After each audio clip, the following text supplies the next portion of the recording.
Quite a lawsuit. Fox News, buckle up. I mean, if you thought Dominion was bad, you ain't seen nothing yet, shall we say. $2.7 billion is the amount of money that Smartmatic is suing Fox News for. The judge just ruling that this case can move forward. We're going to talk about the implications for the company, for the stock, and for what it is that you see on air every day, because I'm not entirely sure with all these legal bills mounting how they're going to really be able to deliver on the product day in and day out. I don't think this bodes well for journalists overall. I'm just going to say that right out because I guess you could say I'm on Fox's side to a certain extent, although it looks as though between me and you, there were some management failures, some spectacular management failures. We can talk about all of that. Plus, oh, wow, what is going on with Letitia James and this judge? The judge, Arthur Boy. First he's on, and then he's off. Now he's back on. We're going to talk about what that means and why Letitia James is getting awfully nervous right now, as she should be. Could Elon Musk buy TikTok? That's the talk of the town right now. Elon Musk and TikTok. It could happen. Crazier things have happened, and you know what? I bet you he could get a great price for it, because this is what you would call a fire sale, given where the Supreme Court is. And Carrie Underwood is going to be singing at the inauguration. Go, Carrie. I've always loved her. She's great. And you know what? A lot of artists are not willing to step up and sing at anything related to Trump. She is. And I think she's going to be rewarded for it. We'll talk about that. And someone who's not being rewarded right now, Meghan Markle, making the rounds. They're calling her a disaster tourist out there in LA. Oof, lots of fallout. Family Ties Justine Bateman doesn't have many good things to say about her. And you know who probably won't be at the inauguration? Michelle Obama. The rumorville mill is really going strong here. Some people think that Michelle and Barack, Mr. and Mrs. Barack Obama, could be no more. What do you think? We're going to talk about all of it. Welcome to the show, everyone. Good to have you here. Reminder, subscribe, share, like, do all that good stuff. I'm going to be looking at your comments. Yesterday, some of you were upset because I didn't read out all of the comments, especially the ones that were supporter comments. So I am going to try and do that at the end of the show today. You know, we're learning as we go here in YouTube world. One world I'm not part of anymore. And I was just talking to somebody this morning and saying how delighted I am not to be part of this world anymore. And mainstream media is really, in my estimation, for losers. You can't make it over here, so you go do it there. You know what? If you got any opinion, if you got any common sense, you're going to be here streaming, because this is the future. I love it. And you know what? You have authenticity and you have a rawness here that you're never going to find at the big networks.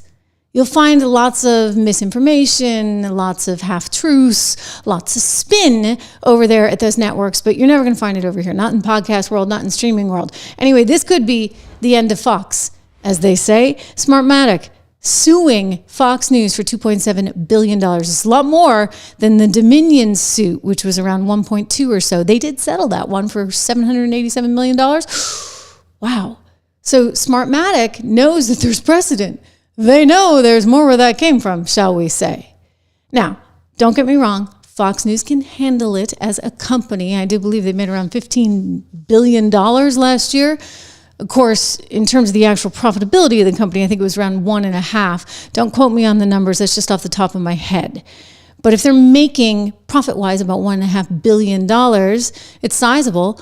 But if they have to pay $2.7 billion, it's going to take a couple years to make up that loss, right? You see where I'm going. So this is not a good thing financially for the company. One would anticipate that if there's a big hit, if they do have to pay a big fee, then the stock price is going to crater, at least for a little bit, right? For a little bit, because that would be, less dividends, and you're going to see that reflected in the earnings because they'd be taking such a big hit.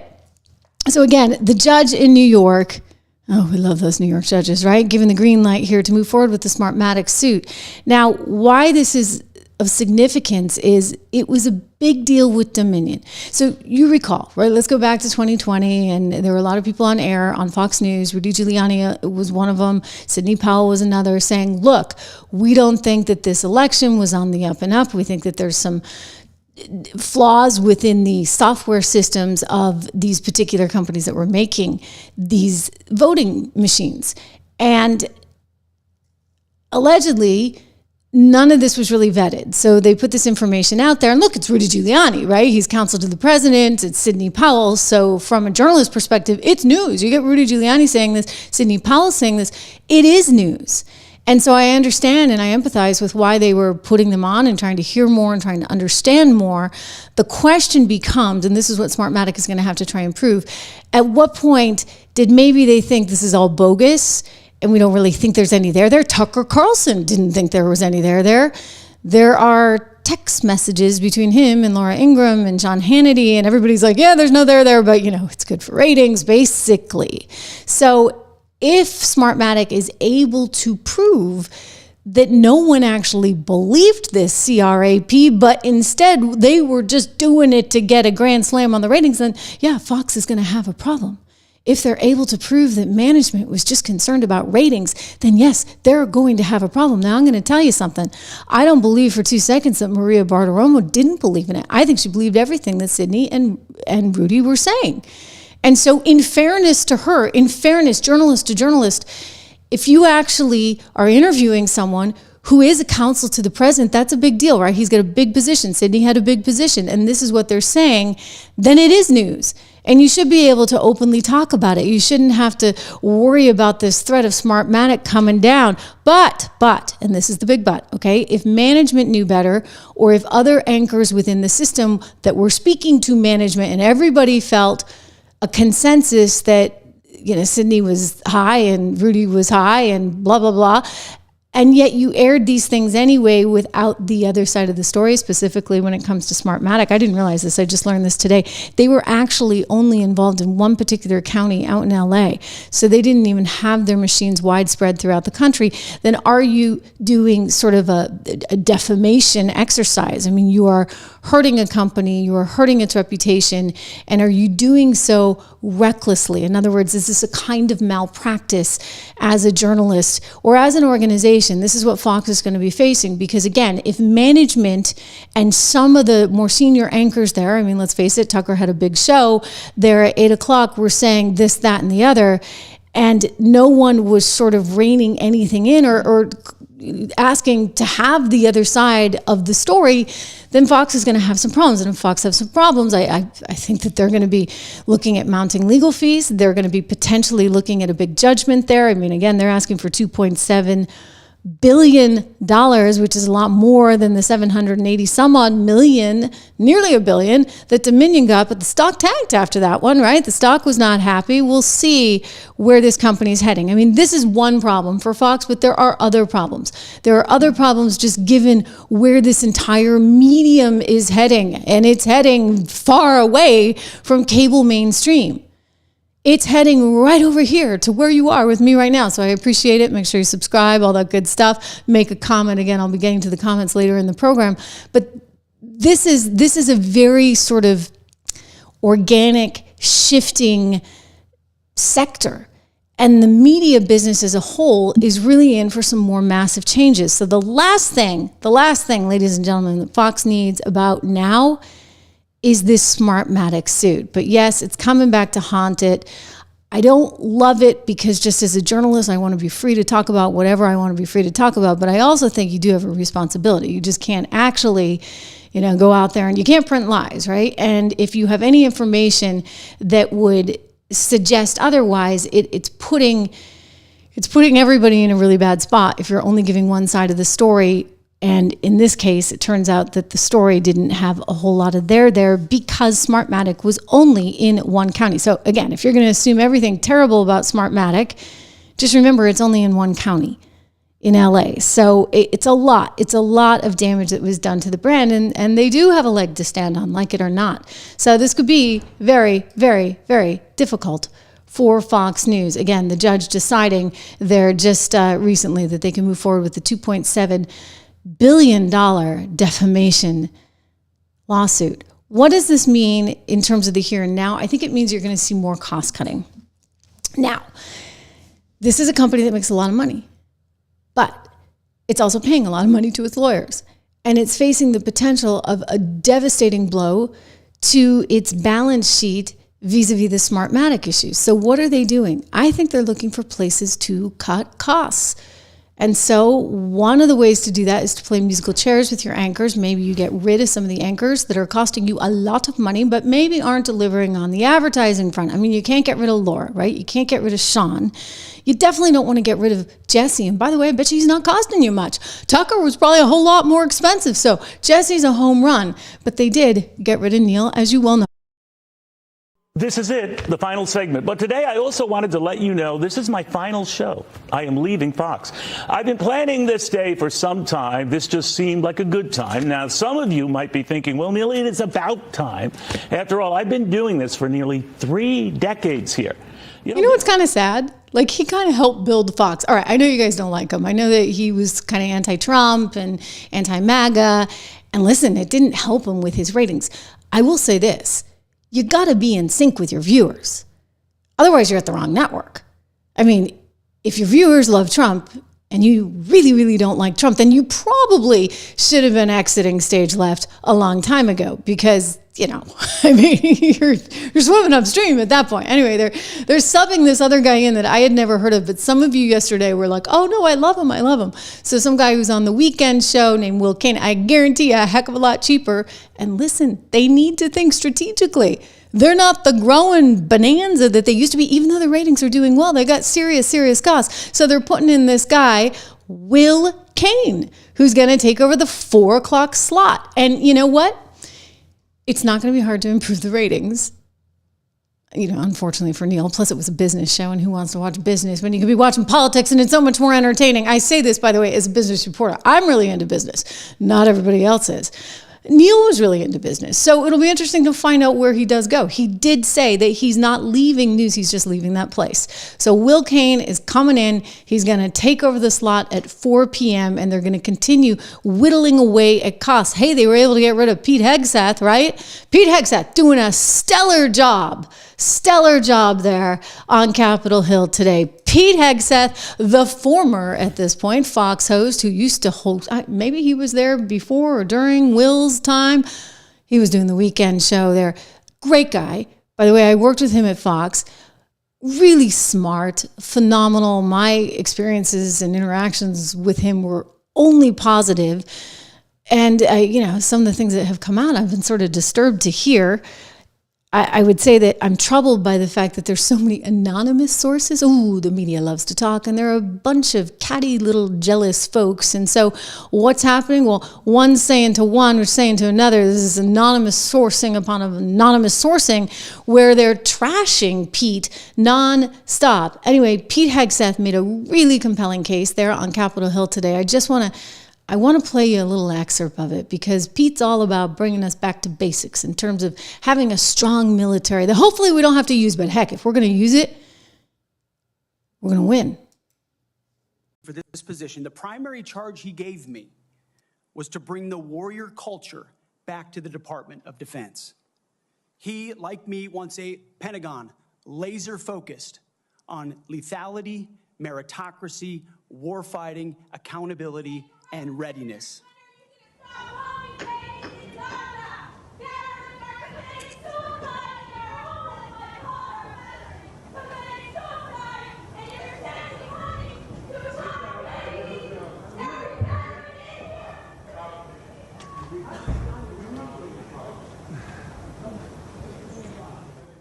You may continue, sir. Returning the Pentagon back to warfighting, that's it. That's my job. Well done.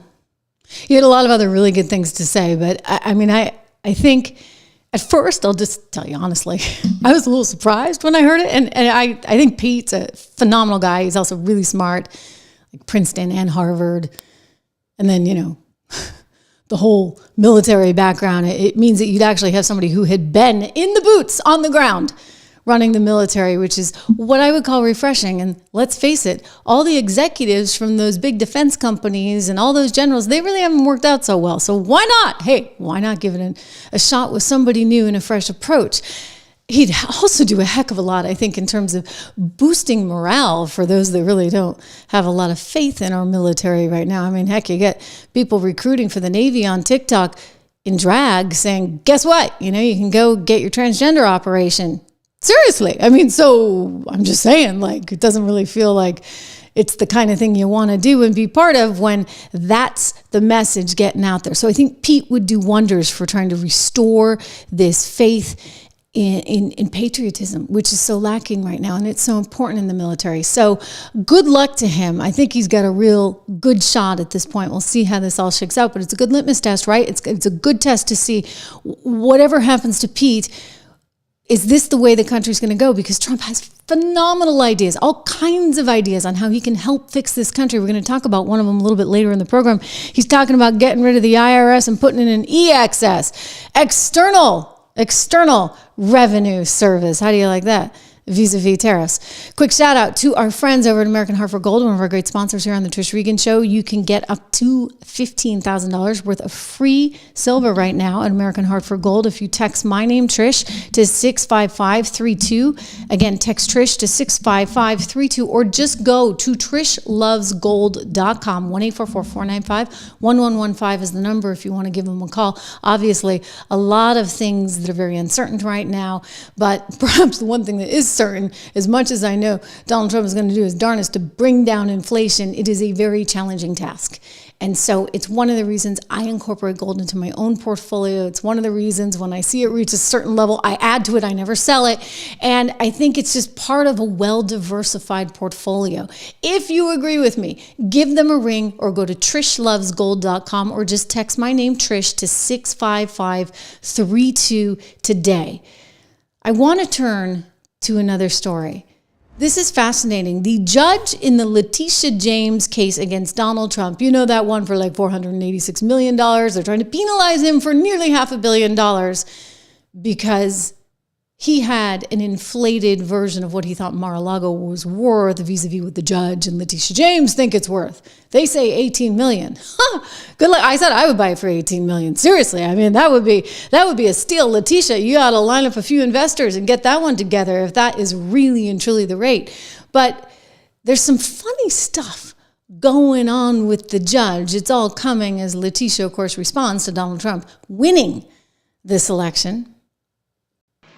And lastly, I congratulate the President-elect Donald Trump. And if possible, we will work with his administration. But we will not compromise our values or our integrity or our principles. We did not expect this result, but we are prepared to respond to this result. And my office has been preparing for several months because we've been here before. We faced this challenge before, and we use the rule of law to fight back. And we are prepared to fight back once again. Because as the Attorney General of this great state, it is my job to protect and defend the rights of New Yorkers and the rule of law. And I will not shrink from that responsibility.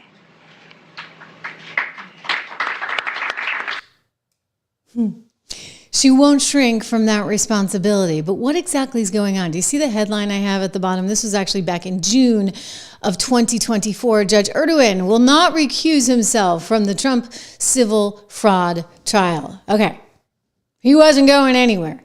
But then all of a sudden, this came out.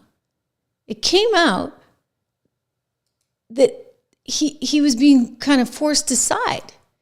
So what we learned was he was taken off the case. Arthur Engoron was taken off the case against Donald Trump. This just happened. So they assigned a new judge to preside. Fox was the first one reporting this, to preside over the civil fraud case against President-elect Trump, brought by New York Attorney General Letitia James, seemingly replacing Judge Arthur Engoron. But then hours later, the court picked him back up on the case. So what was that? I mean, everybody's been saying all along, this judge has tremendous bias. tremendous bias because, I don't know, he's contributed to Democrats his entire life. And like, what judge would actually come up with a $486 million? I mean, Letitia wasn't even asking for that much. He upped it. She wanted like 200 and something. He's like, nope, we're going to make it $486 million that we're going to charge this guy. It's crazy. So again, at 12:45 p.m. on Thursday afternoon, the parties were notified that they were actually going to be putting Justice Judith McMahon of Staten Island onto the case. And then what do you know? By 4:12, they'd changed their minds. Attorneys on the case received another automated message saying, nope, Arthur's back on. I think this is very strange. Enormously strange. I think they would be a lot better off getting rid of the extraordinarily biased guy. I mean, heck, even the Court of Appeals, which any day now, I'm getting a little frustrated. I got to tell you, like, you know what? I'm a patient person, remarkably patient. Hey, I have 3 kids. I have to be. But this is getting a little insane. It should have taken a month. And now we're going on at least 2 months, 2+ months, for the Court of Appeals in New York to throw this case out. They need to throw it out so fast. And guess what they also need to do? They need to disbar one Letitia James because she's a political animal that needs to be controlled. Here's the Court of Appeals telling her surrogate there, Judith Vale, who's trying to plead this case on behalf of Letitia, honey, you got nothing. You got bupkis. There's no case there. May it please the court, Judith Vale for the New York Attorney General's office. All of the defendants repeatedly violated... Ms. Vale, can you identify any previous case in which the Attorney General sued under Executive Law 6312 to upset a private business transaction that was between equally sophisticated partners, where the supposed victim had the ability and legal obligation to discover the allegedly misrepresented matters by conducting its own due diligence, where the supposed wrongdoer advised the supposed victim through written disclaimers to conduct its own due diligence and to draw its own conclusions, where the alleged misrepresentation almost entirely concerned inherently subjective valuations of properties and businesses. Yes. And where the victim never complained about any fraud in the transactional losses from it. Because I've gone through the cases which you've cited, and all of them always involved the consumer protection aspect. It involved protection of the market. Well, several responses. And I want to add to his question, and little to no impact on the public marketplace. Okay. So, there is no case. There's no case. They're switching the judge and the switcheroo thing, and yet they put this guy back on who clearly has a personal bias against Donald Trump. How else do you come up with $500 million other than they're trying to bankrupt him? That's the goal here. They are trying to bankrupt the future president of the United States of America. I mean, she basically said it. I know some of you have seen this before, but it's important. And if you're just tuning in for the first time, I've been all over this story. I have played some of this sound ad nauseum. I get it. But this is Leticia James saying she's going to show up on his doorstep. She just can't wait to get to Trump Tower and take it from him. Darn it. I don't have that one, but I do have this. At the end of the day, the documentary evidence demonstrated that, in fact, he falsely inflated his assets to basically enrich himself and his family. He continued to persistently engage in fraud. The numbers don't lie.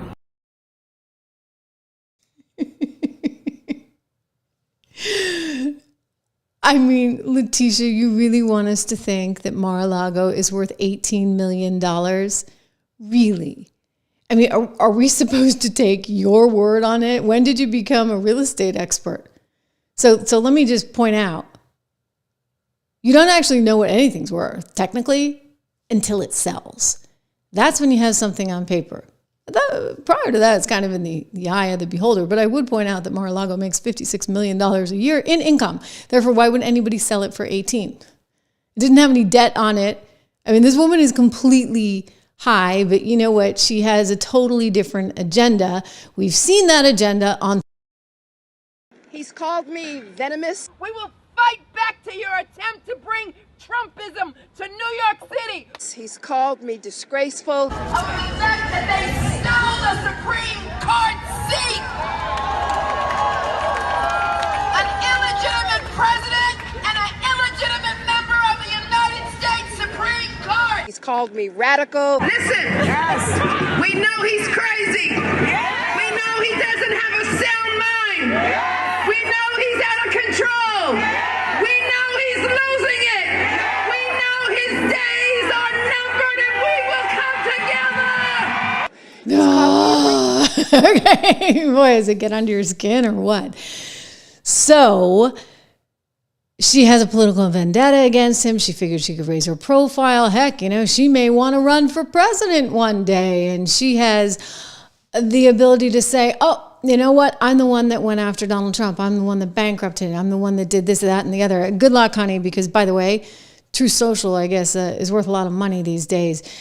But here's the problem. You've got a legal system that's so messed up, and is so messed up that you have a judge that's in cahoots with Letitia, and Letitia who just wants to take him down for personal reasons. And, that adds up into a pretty bad and, frankly, dangerous scenario. I mean, the Court of Appeals, get going. We're still waiting, and you got to actually turn this thing around. But you know what may happen?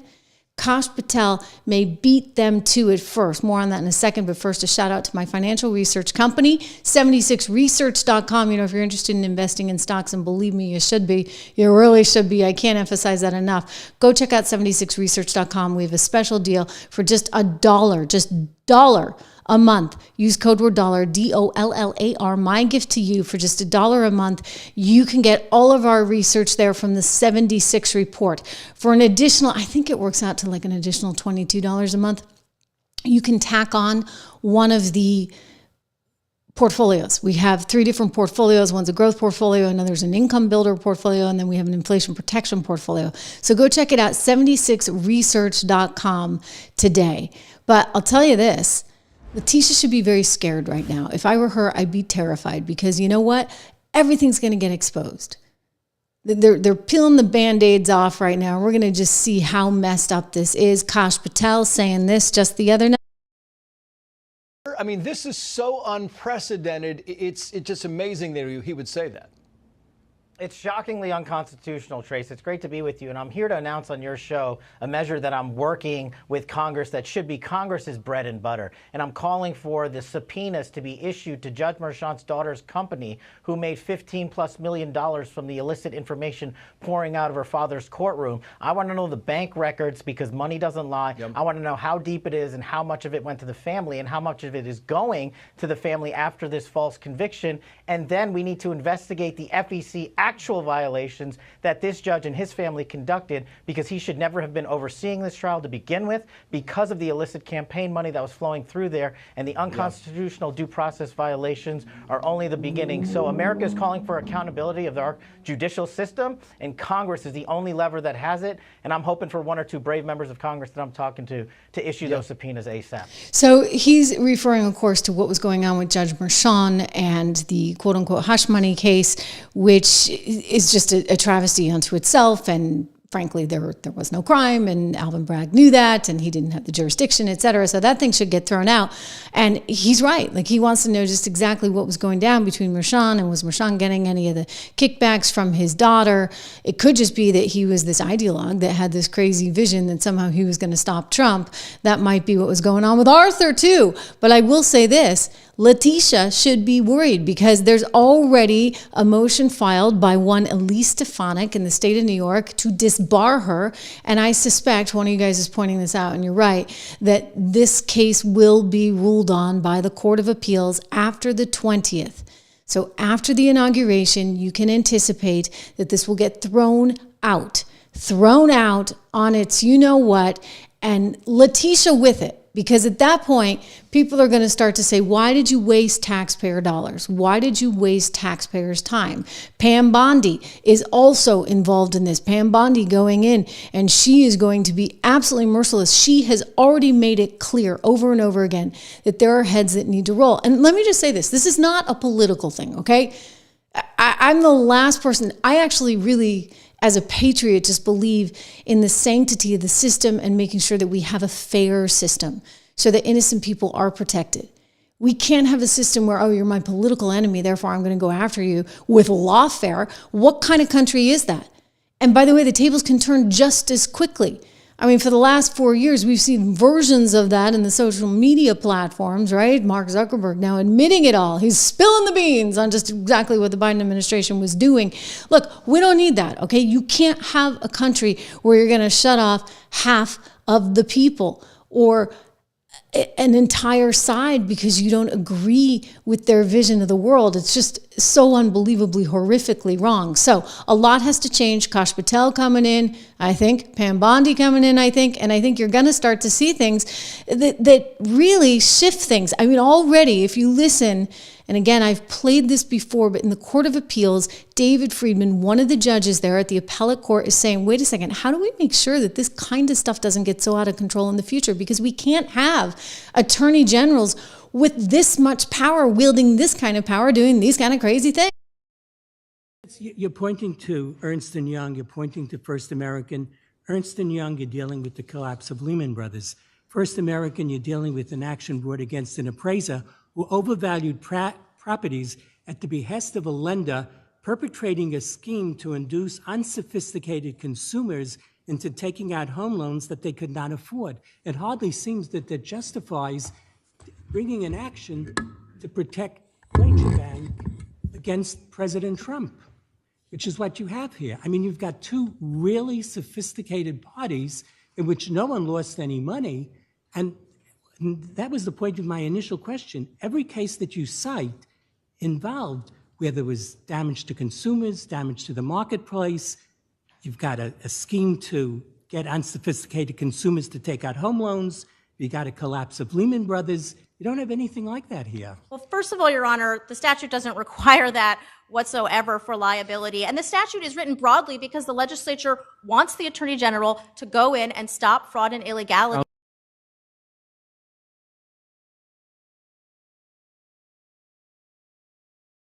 So I think you hear underneath all these questions, the question of mission creep.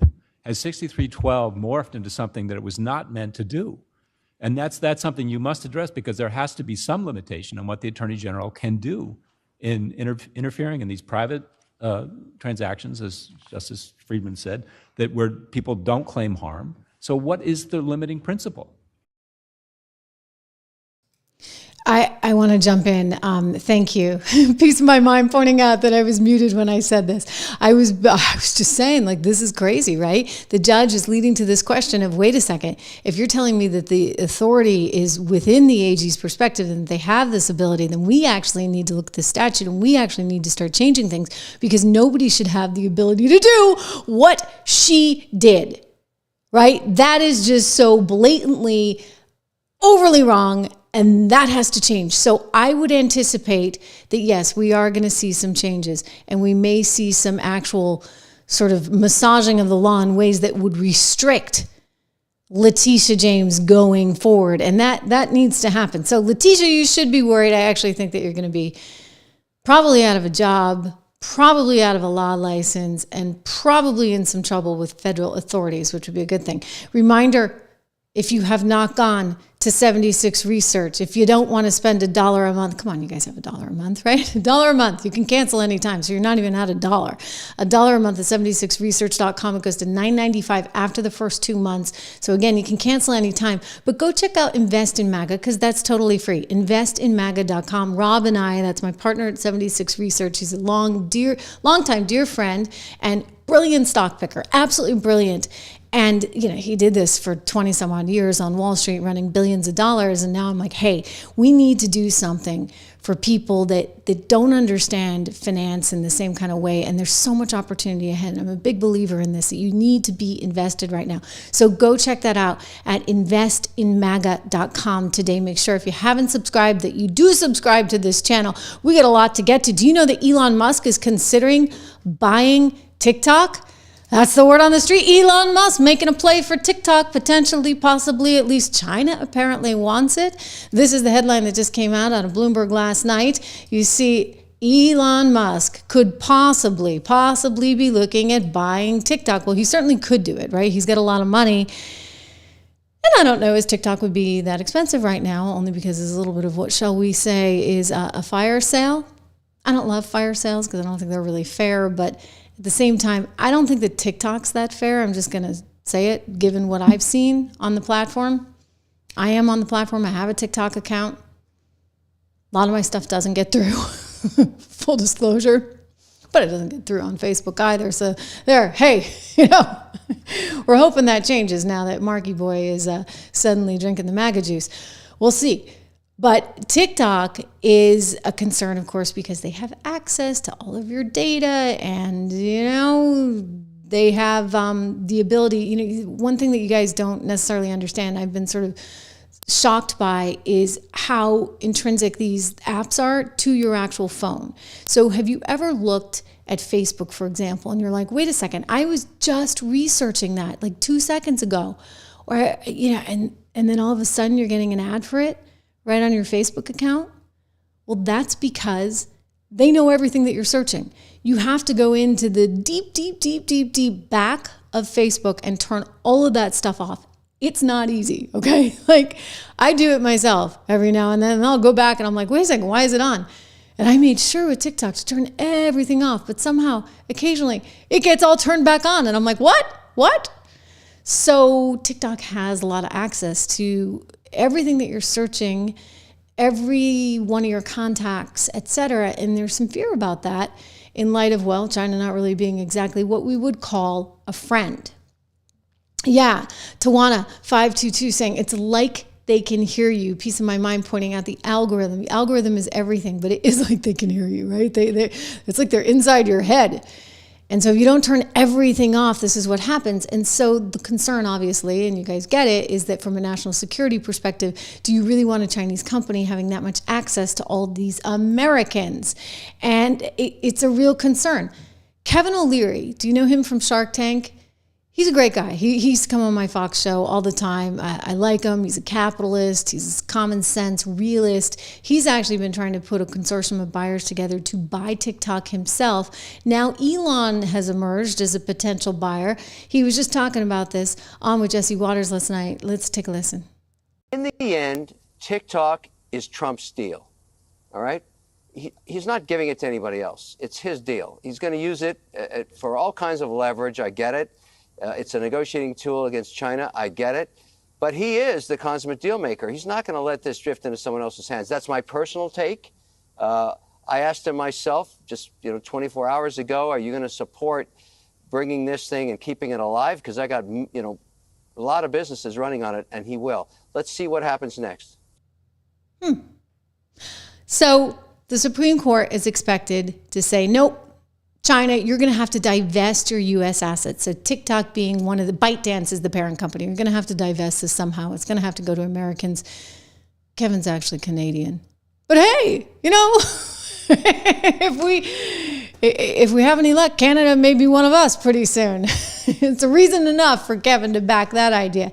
Anyway, Maeve Musk, who is Elon's mom, was on Fox talking about this as well, and just her frustration and disgust with the mainstream media. Media has to change, and the politicians have to change and stop being mean and nasty and dishonest. Because, as I say, they used to always hate on Elon for 15 years, but I trusted them with the other news, where they hated the Republican Party, they hated Fox News, and then I realized, no, they are dishonest in all aspects.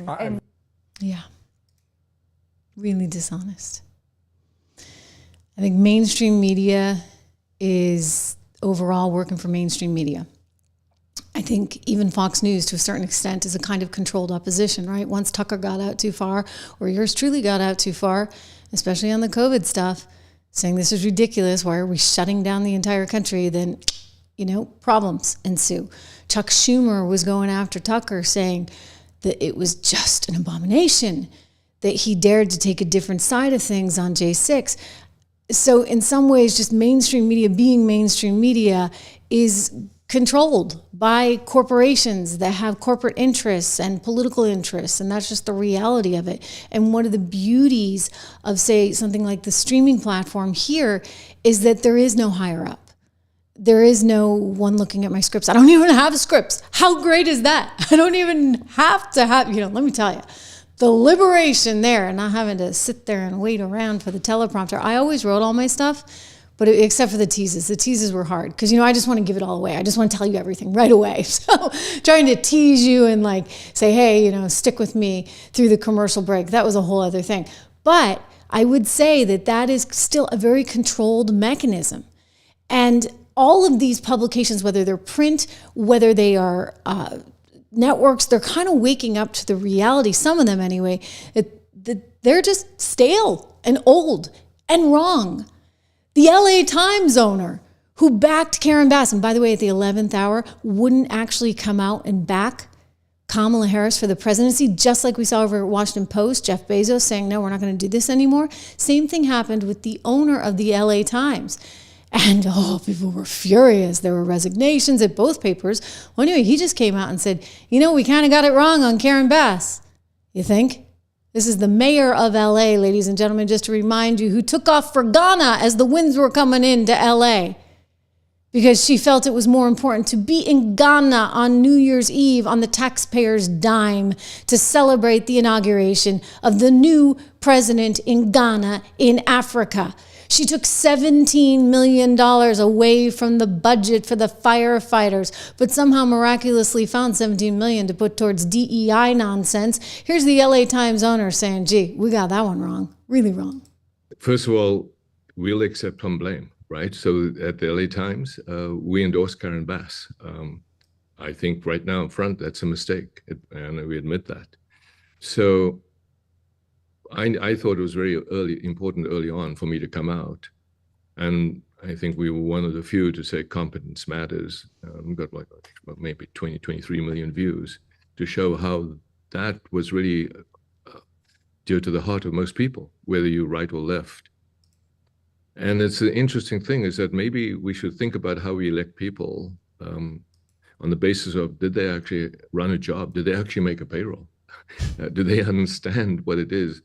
And rather than having professional politicians whose only job is really to run for office.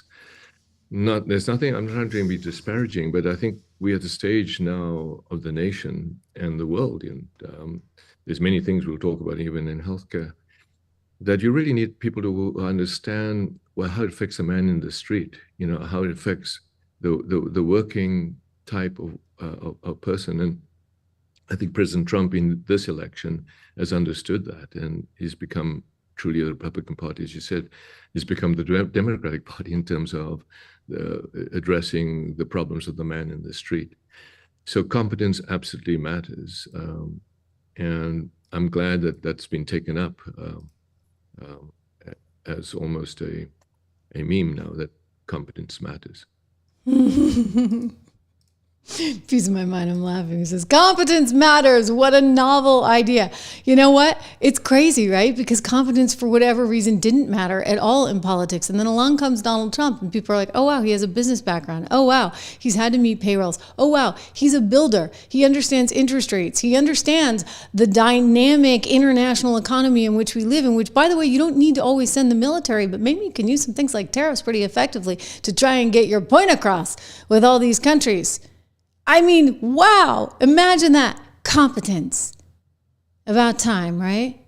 Listen, we have been veering away from competence for too long. It's one of the reasons I'm so proud of announcing my new partnership with the Herzog Foundation, just a wonderful, wonderful group that cares so much about kids' education, because kids are our future, right, of this country. And listen, if your kids or your grandkids are in public schools, there's a good chance they're getting captured by all this crazy, crazy, crazy talk. One of my kids said the other day that they had a history teacher that said to them, you're so lucky because you're growing up in a time where you can pick your gender. And if I were growing up in a time where I could pick my gender, I would have chosen to be a boy. Fortunately, my kids have a sense of humor about it, right? You need to have a sense of humor about it. And you need to understand how wacky this all is. But, you know, for the kids that don't maybe get a chance to talk to their parents enough, or who are just getting this stuff down their throat, it's not good. It's not good. And so Herzog Foundation is a foundation that actually studies all these schools and looks at how Christianity has a positive impact on kids. And so as a result, they are sort of the be-all, end-all authority on Christian schools.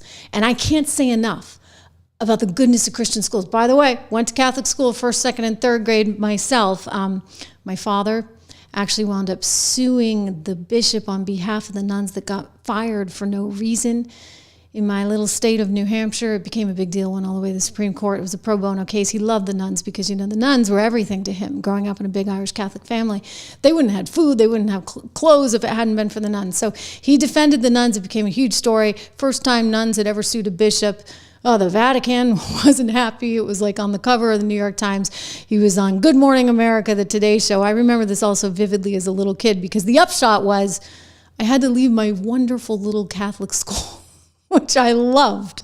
I loved my Catholic school, and I wound up having to go to public school because, you know, we weren't exactly welcome, shall I say, given that Dad was suing the bishop. He won, by the way. I went to the Supreme Court in the state of New Hampshire. I digress. But I would just say, I think a Christian education is a wonderful education. And what I love about what the Herzog Foundation is doing is they are promoting Christian education, and they are giving you the resources and the tools to better understand these educations. So, you know, they are effectively just the trusted source on American K through 12 education from a Christian standpoint. So if you have a child or a grandchild and you're considering moving them to a Christian school, first of all, I applaud you. Second of all, I encourage you to use the resources that they offer there at herzogfoundation.com. You can go over there and check it out. They'll help you, especially as you make the change. They've got actually a great new podcast called Making the Leap. They've got an online publication called The Lion, where you can get lots of information. It's not easy always. It's not easy on families. It's not easy on the kids, right? Anytime you change schools. But listen, it's a worthwhile thing to do, and I guarantee you're going to get a great education. I still miss my 1st, 2nd, and 3rd grade, and the Sisters of Mercy, who were my teachers. Anyway, Herzog Foundation, I'm proud of this affiliation. It's really just one of the great things I feel proud to be part of in 2025. So check it out. Check it out. Check it out. Whoopi Goldberg making some news again. I'm just waiting for her to get fired, and I actually do think it's going to happen rather sooner than later. Maybe this year. We'll see. Disney is getting kind of a thin skin. You see, Disney is struggling from a variety of different perspectives, including from their programming perspective, including the, you know, they got the FCC suddenly as of January 20th, breathing down their back. By the way, Brendan Carr, who's head of the FCC, is already breathing down their back because he already sent one Bob Iger, who's the CEO of Disney, a letter saying, hey, buddy, nobody trusts the media anymore, and that's kind of a problem. Why? Because you got people like Whoopi Goldberg on the air saying this, that, and the other, spitting every time she actually mistakenly says Trump's name because she tries desperately not to. Anyway, she has a new theory on why the fires started. And it has nothing to do with the incompetency, the total incompetency of the leaders of California. No, because this is Whoopi Goldberg speaking, and she's speaking for the Democrat Party. She might as well be head of it. Full of the state reservoirs here in Southern California, that mis and disinformation, I don't think advantages or aids any of us. Here's how this works. There was a fire catastrophe in California. Had to do with winds. You know how they always say, oh, the wind. It actually does. The winds move things and sparks move things. And it doesn't matter how much water you have if 900,000 buildings go up at the same time. Now, having lived in California, having lost every house save for one that we ever lived in, I take great offense at pointing fingers. You should be pointing fingers about how can we help? Yeah. It's too soon to be saying, oh, it's Gavin's fault. It's nobody's fault. It's like us taking seriously that there are, you know, magic lasers in the sky that direct the weather. That doesn't work. It doesn't happen. This is a catastrophe, and this is what's happened. And let's try to figure out how to work towards not having it happen again. But, you know, we don't control Mother Nature. Okay. This is the same woman who's going on and on and on and on and on about climate change, right? So she wants to have control when she wants to have control, but then when things don't go so well, suddenly we don't have control anymore. So a few things. Remember back in 2018, I talked about this the other day, U Chicago actually came out with a study saying that all the things they were doing to advance the climate issue and green energy initiatives in California, they were being negated by all of the fires. So they have these tremendous fires, which actually are extremely polluting to the air. I mean, just think about breathing in. Look, LA's had smog forever, right? So they try and get rid of it by creating all these ridiculous emission standards, this, that, and the other. Oh, we got to send the water back to the smelt fish in the Pacific. You know, we can't have the water and the hydrogen. I mean, there's a whole series of things. And we can't, oh gosh, no, you're not going to burn the forest because, well, there's too much red tape and bureaucracy and gosh, you might do this, that, or the other. But then if you don't burn the forest, you see what happens is the forests burn themselves. And then you have the kind of problem that you're looking at right now, where there's been an enormous amount of environmental damage. So, okay, the climate's changing. Now, whether you think that's because of pollution or whether you think that's because, you know, we once had the ice age and now we don't and the climate just is changing, the reality is we are pretty smart as human beings. I mean, look at this. We're sending people to the moon. We got Elon Musk creating Grok, which is really amazing, by the way, I gotta say, on X. You got ChatGPT, Perplexity. We've got a lot of sophisticated things out there, and they're getting more sophisticated by the day. So can't we use and apply that sophistication to trying to manage potential natural disasters? Well, apparently not. No, because you're supposed to spend all the money on DEI initiatives, and you got to make sure that you have somebody that looks like you rescuing you from a fire. Remember that? The assistant fire chief saying, well, you know, it's better if you have somebody that looks like you. And it's like, no. All we want is somebody to rescue us. Period. End of story. So there's this lack of focus. There is a desire to try and recreate the world in some other kind of image. And in doing so, what are they doing? They're destroying the world. That's what you're looking at. In Los Angeles right now, utter destruction. And it's not just the wealthy people and the elites, and believe me, there's plenty of them that have lost their homes and maybe won't even return. Why should they to a state like that? That's a huge tax loss. Trump knows that. He was just talking about that yesterday.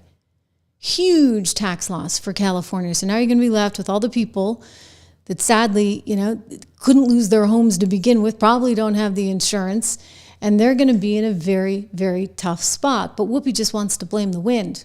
It's all the wind's fault. It has nothing to do with an incompetent governor, an incompetent fire chief, an incompetent water chief, and an incompetent mayor that thinks it's more important to travel around the world, including to Ghana. Even the New York Times is calling her out on that one. Another shout out to one of our great new sponsors here on the program. I'm proud of this one because you know how much I believe in education and Christian education. Grand Canyon University, it's a private Christian university in beautiful Phoenix, Arizona. I love Phoenix. My uncle lives in Phoenix. I got to get out there to see him. Well, they believe we are endowed by our Creator with certain unalienable rights to life, liberty, and the pursuit of happiness. GCU believes in equal opportunity and that the American dream starts with purpose. Gosh, doesn't it ever? GCU equips you to serve others in ways to promote human flourishing and to create a ripple effect of transformation for generations to come by honoring your career calling, your impact on family, your friends, and your community. Change the world for good by putting others before yourself to glorify God. Whether your pursuit involves a bachelor's, master's, or doctoral degree, GCU's online, on-campus, and hybrid learning environments are designed to help you achieve your unique academic, personal, and professional goals. They have over 340 academic programs as of September 2024, and GCU meets you where you are and provides you with a path to help you fulfill your dreams. The pursuit to serve others is yours. Let it flourish. Find your purpose at Grand Canyon University. Private, Christian, affordable. Visit gcu.edu. Maybe Michelle and her husband could use a little bit of Christianity in their lives. What do you think? Word today that they may be on the splits. Michelle and Barack ending things? I don't know. But did you notice that there was no Michelle Obama at Jimmy Carter's funeral? I know you noticed, because I actually saw you guys commenting on it, and I thought about it. And, you know, I don't like to traffic in rumors, and let me be very, very clear. This is just a rumor, and I'm going to get to more things that contribute to the rumor in just a second, but it's a rumor. Nonetheless, you guys noticed it. So when you notice something, I notice something. And I kind of looked around, I pondered about this, but then I just found out that she's not going to attend the inauguration either. I don't think it's about Trump. I think it's about something else. Take a look.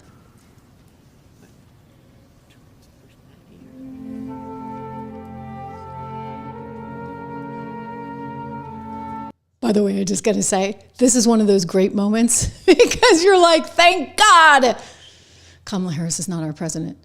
I could not have dealt with looks like that. It's like your second grade teacher, but worse, right? Like she's kind of a mean girl. She's giving this nasty, nasty look. Oh my God, how dare you talk to Donald Trump, you turd. Anyway.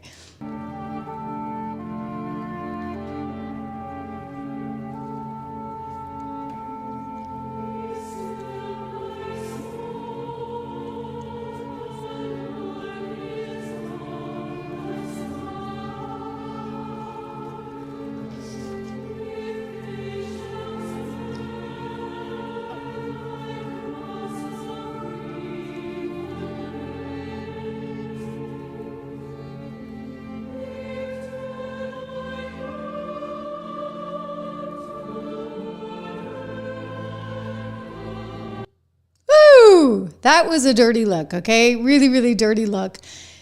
And what were they talking about? Trump actually released a really, really funny clip about what they were talking about, but you know, it was just a joke. He was kind of going into his really wonderful troll mode there. Anyway, here is a story in AP today. Michelle Obama is going to skip the Trump inauguration, but ex-presidents Obama, Clinton, and Bush will all be there alongside their wives. Just kind of like she skipped Jimmy Carter's funeral while all the other ex-presidents were there with their wives. Apparently it was a scheduling snafu. We haven't gotten an excuse on this one, though. So what is this? Jack on Twitter, Posovich, is saying he's hearing serious talk that the reason Michelle isn't at the funeral isn't that she wasn't invited, but that because she and Barack are on the outs. So that's about the funeral. So why isn't she going to the inauguration? And don't tell me this is just a Trump thing.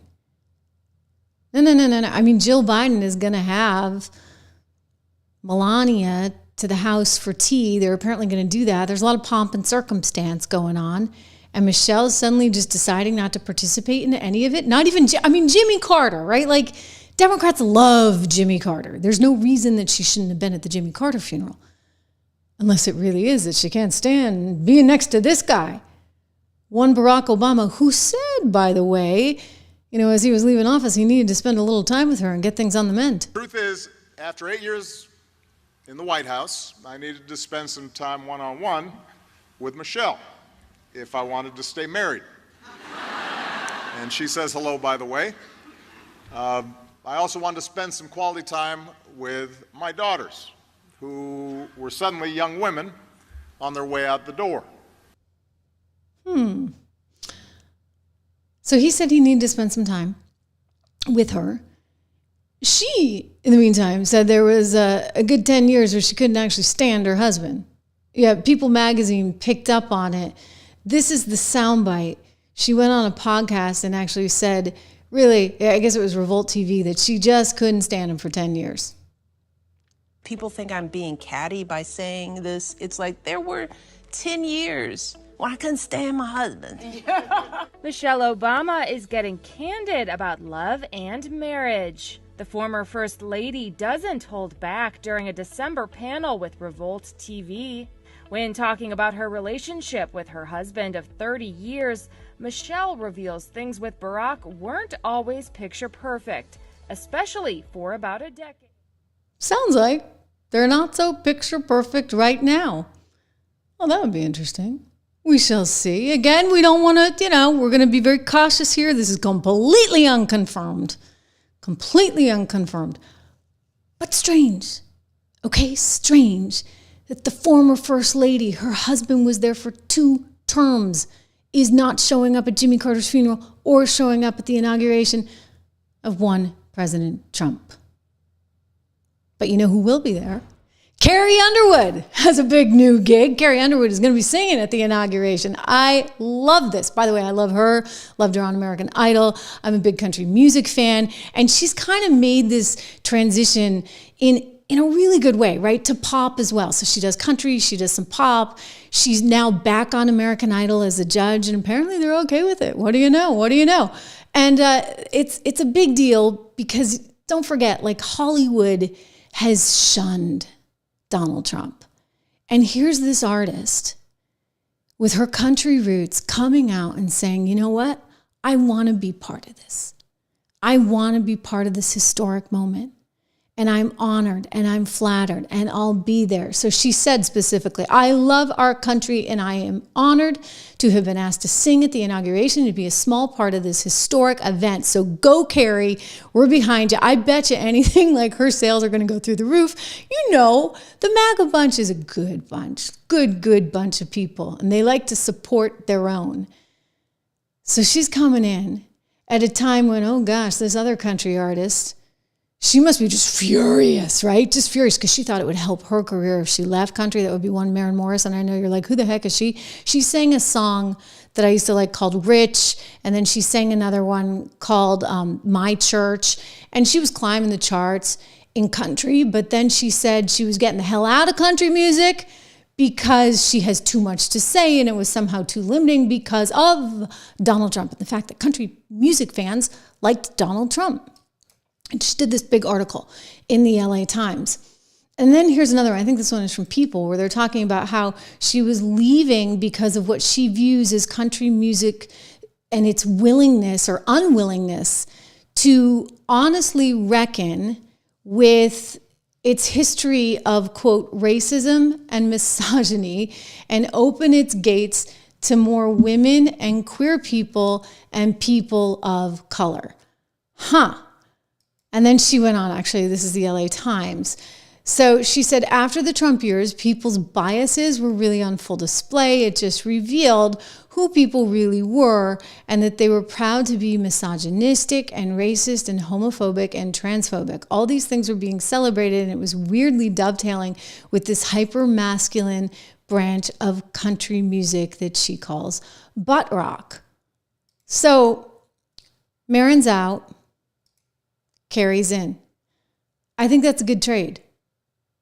What do you think? Bye, Maren. No one knew you anyway. Carrie Underwood taking a big leap there, and she is going to get tremendous support for it. She's got a beautiful voice. She is a beautiful girl. She's the all-American image, and it is fantastic that she's going to be there. Lee Greenwood, right? Another one that has just stepped up to the plate with his beautiful song, God Bless the USA. I mean, and the Village People, they're going to be there because, they got to be there, right? They get the song with the dance. So I think it's going to be tremendous. I'm super, super excited about it. Some people in LA not so excited, including Meghan Markle, Prince Harry. I think Meghan Markle wants to run for governor of California next. We'll get to that in just a moment. But before we do, first, another word from one of our great sponsors. You know American Heart for Gold. I talk about them every single day. One of our big sponsors on the program. If you haven't invested in gold, I encourage you to do so. It's one of those things that really helps to even out the fluctuations in inflation. Now, I know you guys are like, oh my gosh, it's at $2,600. And I get it. It's kind of a high level. The other day it was down around 25 or maybe even under 25 at one point, 2,500. And so I went in and bought some more. I hold on to my gold. I mean, it's just something that you got to work out what's the best allocation for you in terms of your overall portfolio.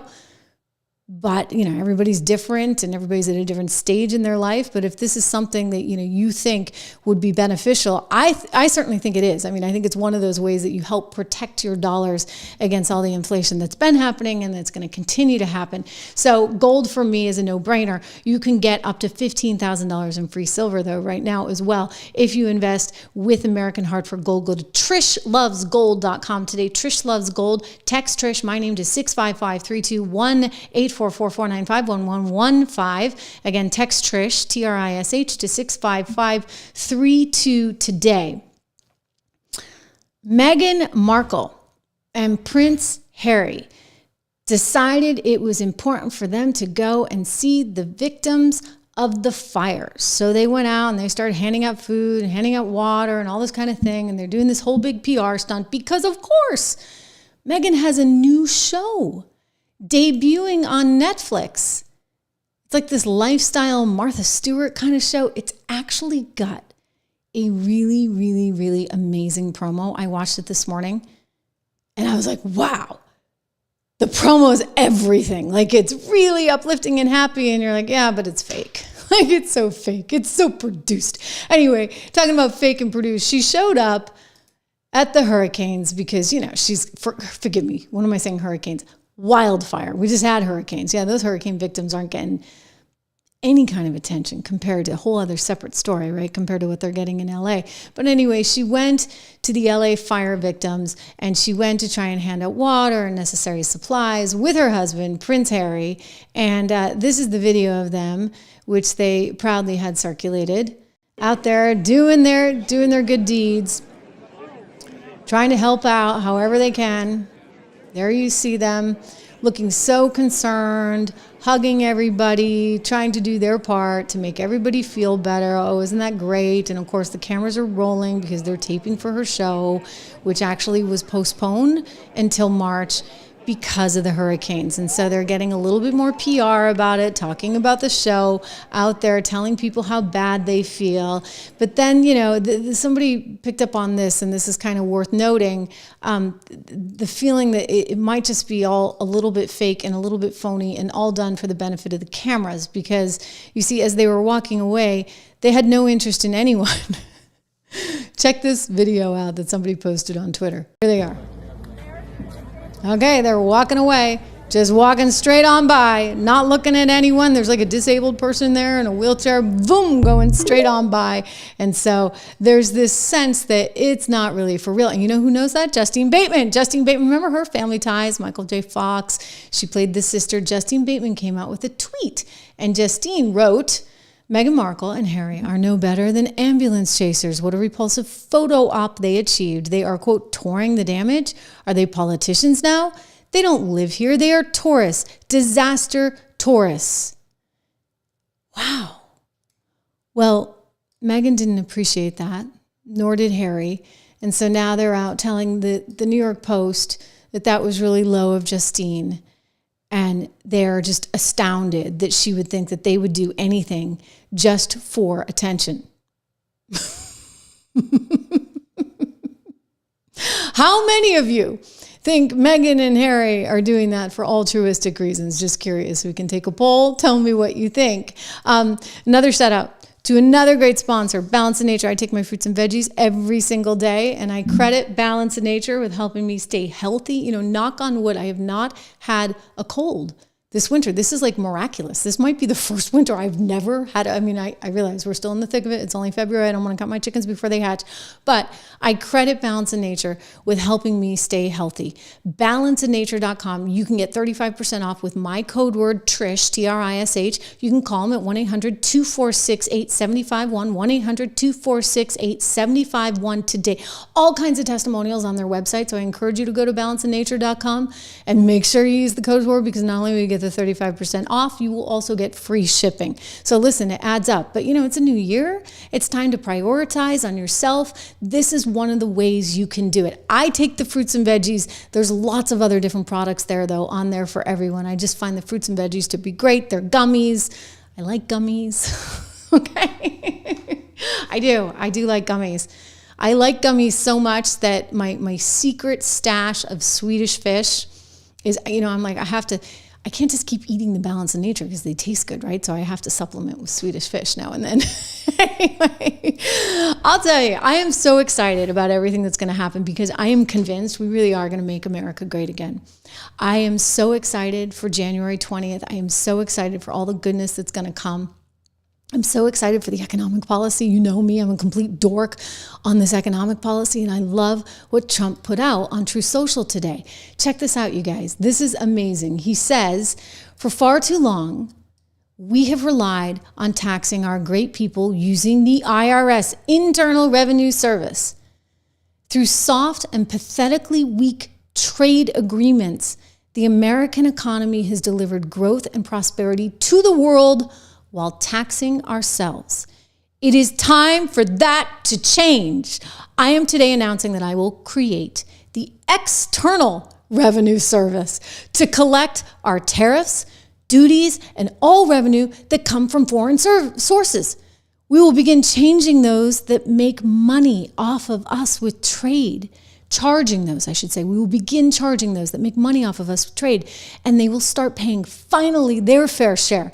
January 20th, 2025 will be the birth date of the External Revenue Service. Make America great again. I love this idea. Now, a lot of people are worked up. Oh, tariffs are going to be bad because it's going to act as a tax, and you're going to basically create this inflation on all these products. So the honest answer is yes, in the near term, you could have a slight increase in what you're going to pay. Say, you know, if you like avocados and you want to have your guacamole every day, your avocado toast, and now there's a tax on the avocados coming in from Mexico, sure, you're going to pay a little bit more. But what if you could grow the avocados in California? What if you didn't need to grow them in Mexico? What if it was more cost efficient to actually grow them in California? And maybe the tariff would actually encourage more farmers to grow in California as opposed to sending the work down to Mexico. Think about that. And then there would be no tariff. There are a ton of industries. I mean, avocados are neither here nor there, but think about strategic, important industries for national security. We need them here. We don't want them off in Timbuktu. I'd like to get all the semiconductors that are over there in Taiwan right here in America, thank you very much, where we can protect them. Let's have everything we can have here. You know, when he was there before, he did all this onshoring, which was tremendous and so beneficial to our economy because you had too many companies out there doing what I like to call shotgun marriages. I love Ireland. I spent a lot of time in Ireland. I have family in Ireland. Let me tell you, Ireland's going on. I mean, they have like a 12% corporate tax. So what happens? American companies say, oh, let me just merge with an Irish company, and then I won't have to pay those high American taxes. I can pay the corporate taxes in Ireland at 12%, and then they keep all that money over there. So Ireland's thriving, like Ireland's killing it, because they got smart people running their economy. Let's get the smart people like Donald Trump here. We have him here. So we can take advantage of all the low-hanging fruit, and there's plenty of low-hanging fruit out there, that will make us more competitive and will make our lifestyle better and, frankly, more secure. So I love this. The ERS, External Revenue Service. Bring it on. This is good stuff coming our way. Really, really good stuff. Quick reminder to go over to 76 Research, our financial website, where you can get a whole lot of information about financial markets and what stocks we like to invest in. Lots of different content there. Just a quick look at our top financial pick, up 24%, utility up 24%, real estate up 23%. You get the picture. It's important to put yourself and your financial future first. You can do that at 76 Research, just $1. It costs just $1 with code word dollar, $1 a month for the first 2 months. 76research.com. I'll see you there. You better go there. It's just $1, okay? And you can get your money back if you don't like it. So no harm, no foul. I promised that I would get to some of your comments there as we closed out the show, and I definitely want to do that. So let me just see if I can get in here, and I've been reading them as we go. But as I said, I promised I would read a lot of these. It's good to see so many familiar faces like David, Cat Crazy. I like your names. Billy, good to see you guys. I mean, just wonderful. Blue Waffle. I don't think I've seen you here before, but welcome, Mike Costa. Good to see you. I know. Isn't Ireland beautiful, Teresa? I mean, it's just absolutely the most beautiful place. I'm going back there again this summer.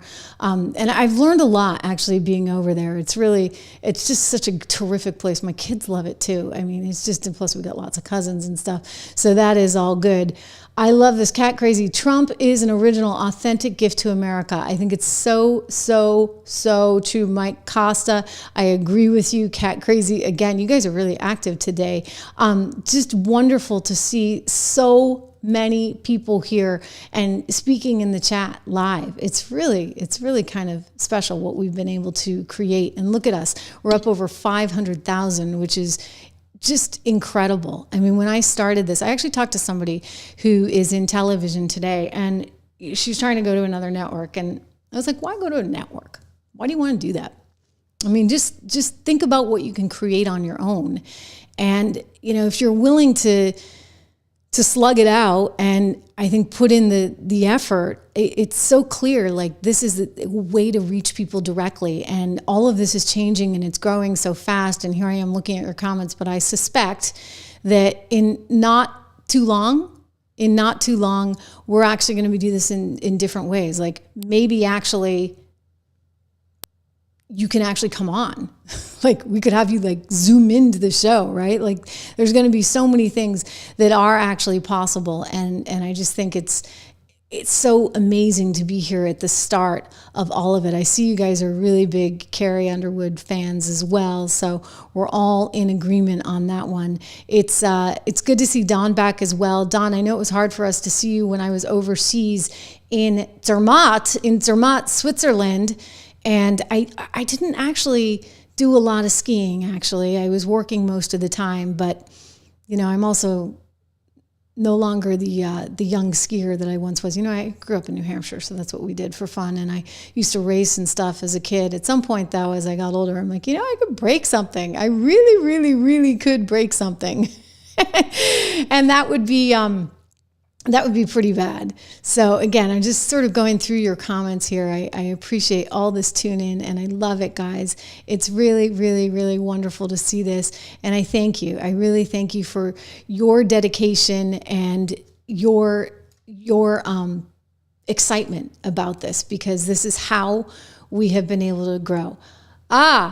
Carol, I love that. She likes my collared top. David, I've thought about that, my own network, because there's so many great thought leaders out there and talented people. And for example, when I spoke to this girl today, I'm like, do your own thing. And at some point, I really want to do that, almost in the Daily Wire style, because I think that there's so many talented voices out there that deserve to be heard. And you don't want to have to go through that traditional mechanism of the cable network or the mainstream network. If you can sort of cut through all that and just go directly to the viewers, that's where it's at, and that's where the excitement is, and that's where the growth is. So thank you for everything that you do and for being here every day. I will be back, as always, tomorrow. I will see you then.